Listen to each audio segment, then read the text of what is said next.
EA is happy Microsoft bought Activision. A new Windows update is here, and the next big Xbox game, it's shipping next week.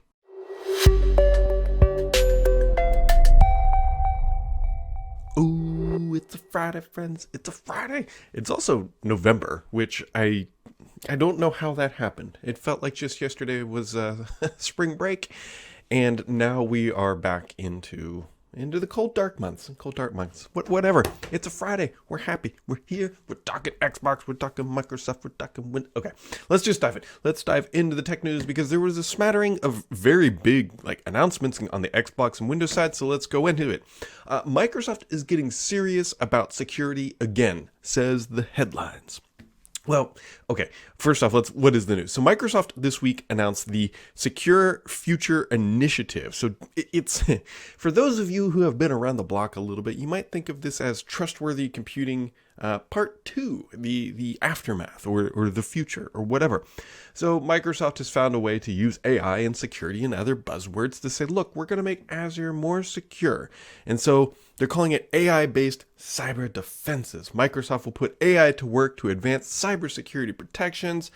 They're also going to be using AI and automation to transfer the way it develops software, strengthen its identity protection, and other things.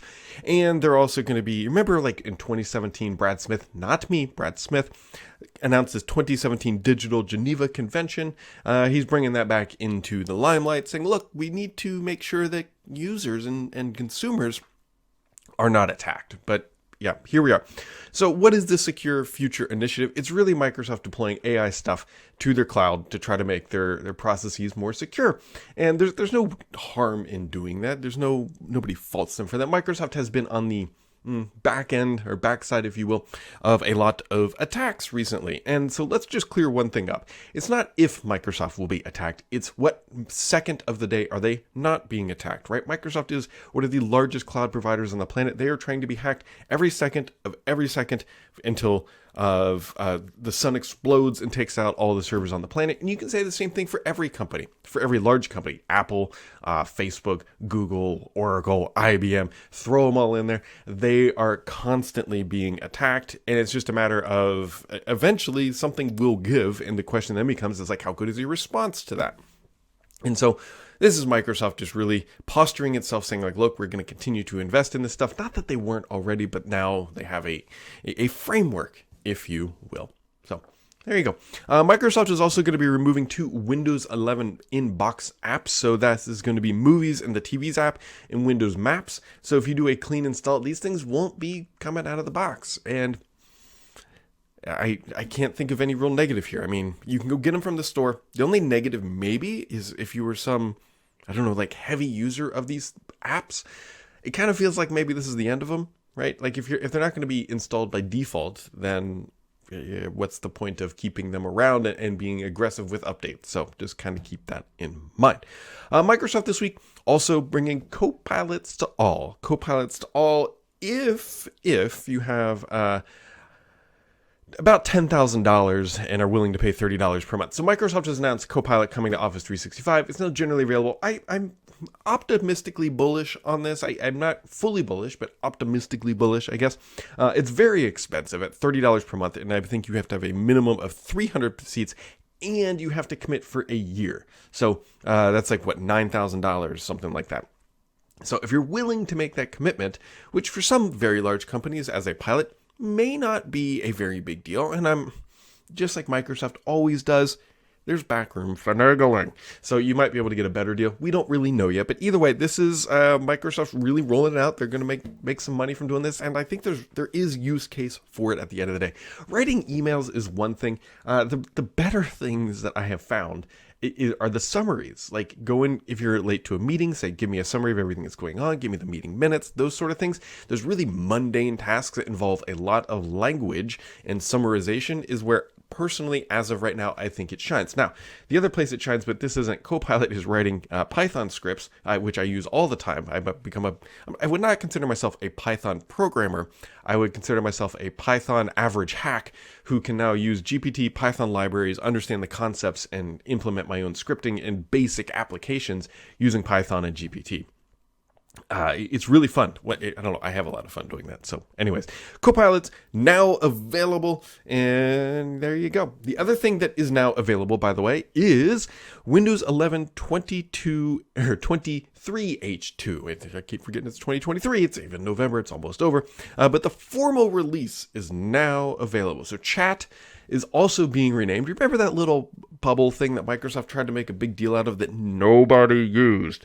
It's now becoming Teams free. So remember, they had chat, they had Teams free, they have Skype, they have Teams for work and whatever.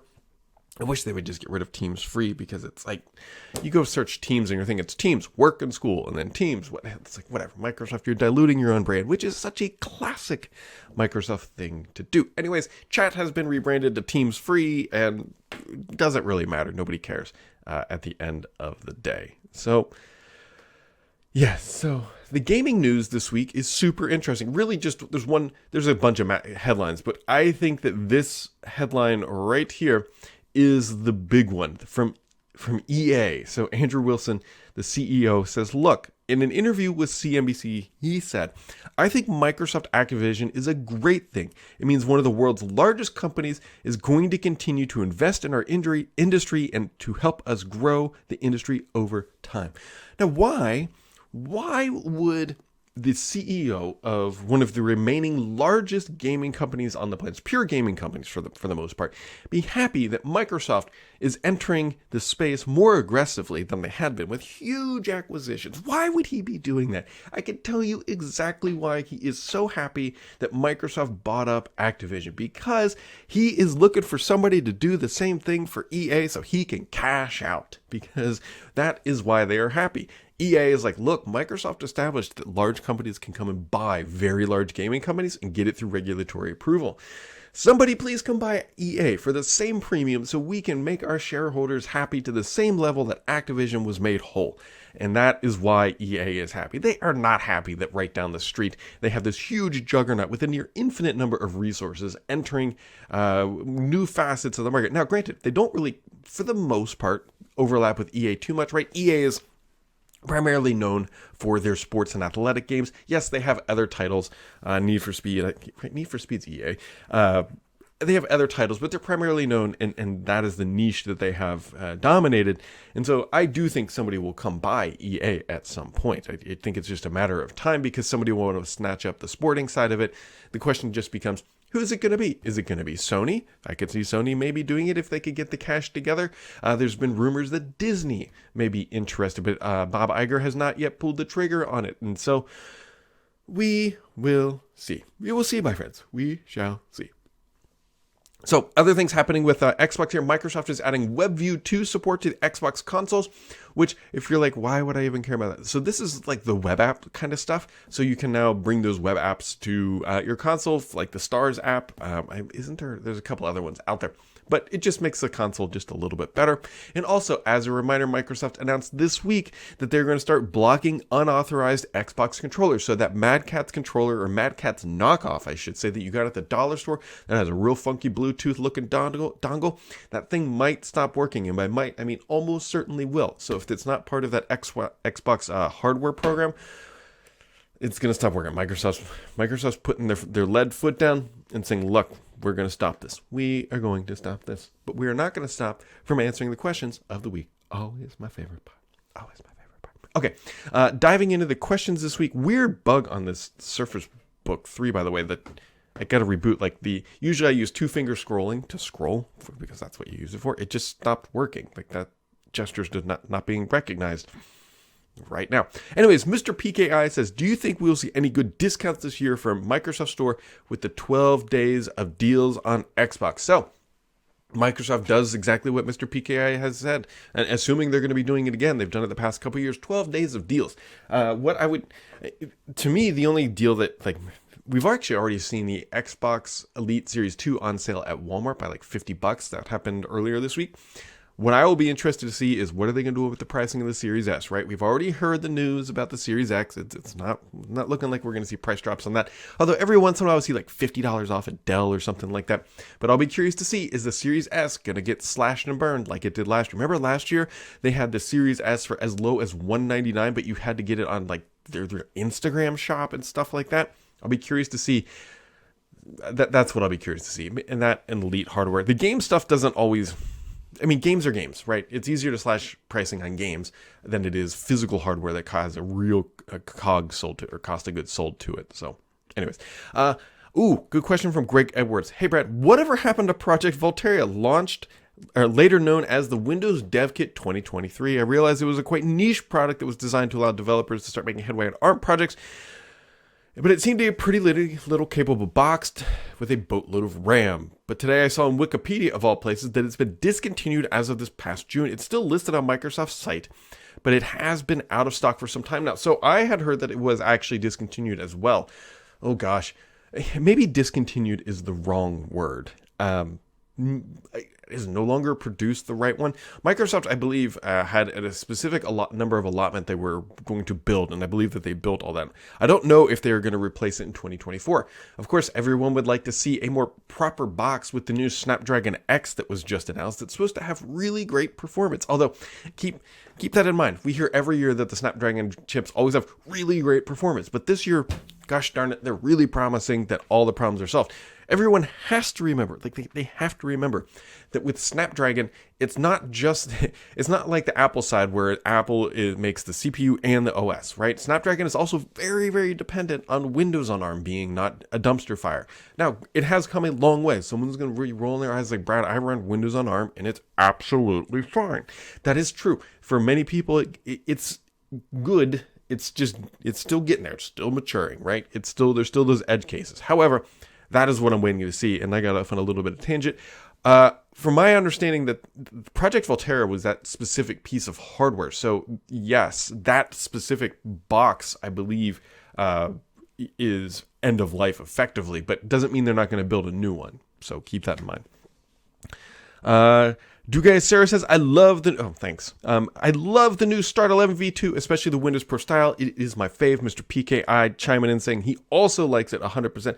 Thanks for that shout out, guys. That was a labor of serious love for the past 6+ months for me over at Stardock. I'm not the primary developer. I help do the design and everything else and lead and launch and all that stuff. So the engineering team gets a massive credit for bringing that to market and listening to my rambling about what we should do. Happy that you're liking it. We've got some more fun stuff coming. Mr. PKI says, are you using Zoom now to record the Sam's Report, or are you only using it for First Ring Daily? Ooh, Mr. PKI. So, First Ring Daily, which I record with Paul throughout just about every day, we've switched over to Zoom. We stopped using Teams. We went to Zoom, and I can tell you right now, the audio quality is better. I can, not from my side, but from Paul's side, because my side's all recorded locally, like it never hits Teams when I record through the loop, but Paul's comes across the internet, and the Zoom audio is better, and so that's why we went to Zoom. If you really listen the low end, like the low end volumes, the low end frequencies, they perform much better. So this Sam's Report is not using Zoom. I record just through straight XSplit, soon to be OBS whenever I finally decide to make that switch. So, Mad Finance says, what is the weirdest bug you had to squash in any startup program while you have been there? I guess, weirdest bug, I guess, is an interesting question, because it's like the weirdest bug currently, and this isn't so much a Stardock bug, it's just the way that Windows operates with monitors, and how monitors in Windows assign IDs is not consistent. So if you have a monitor plugged in and you plug another one in, Windows recognizes a certain configuration. If you unplug your monitor and plug it back in, you could end up with a different configuration state. And so that is a bug within the Windows config and how it functions with monitors coming on and offline. Where that's really apparent, and some of you may have noticed this, if you use a dock, let's say you have a laptop, I point to it like you can see the laptop, and it's plugged into a dock with 2 monitors. And so you plug your thing in.